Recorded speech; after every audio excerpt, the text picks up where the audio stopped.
உயிரிழந்த ஜெயக்குமாரிடம் பணம் வாங்கியதாக கூறப்படுவது முற்றிலும் தவறான தகவல் என்றும் தனது அரசியல் அனுபவத்தில் எந்த காங்கிரஸ்காரர்களிடமும் தான் பணம் பெற்றது கிடையாது என்றும் முன்னாள் மத்திய அமைச்சர் KV தங்கபாலு கூறியிருக்கிறார். தூத்துக்குடி விமான நிலையத்தில் செய்தியாளர்களை சந்தித்த போது அவர் இதனை தெரிவித்தார். அது முற்றிலும் தவறான தகவல். என்னுடைய 50 ஆண்டு அரசியல் வாழ்க்கையில் எந்த காங்கிரஸ்காரிடத்திலும் நான் ஒரு பைசா கூட வாங்கியது இல்லை, வாங்க வேண்டிய அவசியம் இல்லை. அதை எப்பொழுதும் எங்கு வேண்டும் சொல்லுவேன். விரைவில் குற்றவாளிகள் கண்டுபிடிக்கப்பட வேண்டும், உரிய முறையில் தண்டனை வழங்கப்பட வேண்டும் என்பது காங்கிரஸ் கட்சியின் கருத்து, எங்களுடைய கருத்தும் அதுதான்.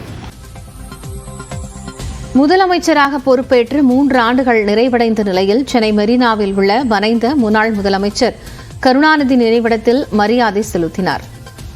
2021 சட்டமன்ற தேர்தலில் தனிப்பெரும்பான்மையுடன் திமுக வெற்றி பெற்றதை அடுத்து மே மாதம் 7ஆம் தேதி முதலமைச்சராக ஸ்டாலின் பொறுப்பேற்றார். அவர் ஆட்சிக்கு வந்து 3 ஆண்டுகள் முடிவடைந்துள்ள நிலையில் தனது தந்தையும் முன்னாள் முதலமைச்சருமான கருணாநிதியின் அலங்கரிக்கப்பட்ட நினைவிடத்திற்கு ஸ்டாலின் சென்று மரியாதை செலுத்தினார்.